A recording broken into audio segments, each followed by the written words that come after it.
I used to always think that the creative work was going to be the last thing that machines could replace, right? This idea that it would go after all of the rote memorization, it would go after all the tedious stuff. And if you were creative, you had this like moat that a machine could never come after. Yeah. And I was talking to Billy recently, who I know works with you, and he said, I've never heard Ryan talk about artificial intelligence. And obviously with the rise of all the image generation and kind of all this stuff that now seems like, wait, maybe the machines are pretty good at the creative work.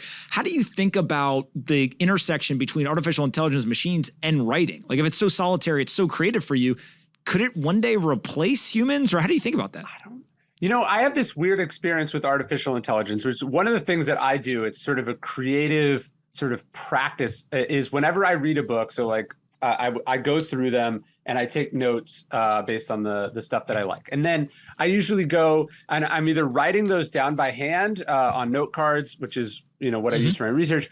But sometimes I'll type it out because I'll want to print up the quote. It's like too long for me to do by hand. So I'll type it up. And sometimes I just type it in Gmail. And when you're using Gmail, it tries to suggest to you where it thinks you're going with that sentence with artificial intelligence. Now, when you're writing an email to you and your friends and you're like, hey, do you want to get together tomorrow? It's like evening, right? It's pretty good at guessing where you're going to go. It says like, thanks for your time. It gets the sort of cliches or the basic ins and outs of language, which it's kind of remarkable and a little bit creepy. And it does save you a little bit of time.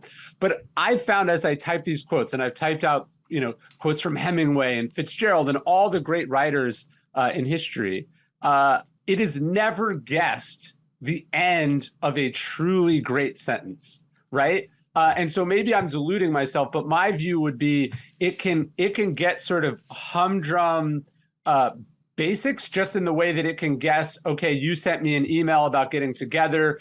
Google can tell me whether it can ask whether I want to add that to my calendar or not, but can it actually create a truly unique, profound insight about the human experience? I have yet to see that. And I, maybe it can at some point. And obviously as creators, that's going to be an alarming, sort of moment. But I do think what that would do is just force us as human beings. I think a lot of what we do tend to talk about is pretty basic and not that interesting. I think it's going to force us to actually have to get more vulnerable, get, better in touch with ourselves, be more fearless with what we write. Like it's just going to force us to go to the things that the machine can't nail, which is like sort of who we truly are and what we truly think about. It's interesting that you're saying it this way, because I saw someone on Twitter talking about the fact that people who aren't actually artistic now can simply become artists using some of these image generators and things like that. And it puts a higher value on ideas. Like the old saying of, ideas are worthless, it's all about execution. For an artist, it used to be like, you can have all the ideas, but like, can you paint? Can you actually create this? Now, if you can just simply type in an idea, it may be able to do the execution for you, which kind of changes the relationship between ideas, execution, creative work, and how people have thought about where the value lies.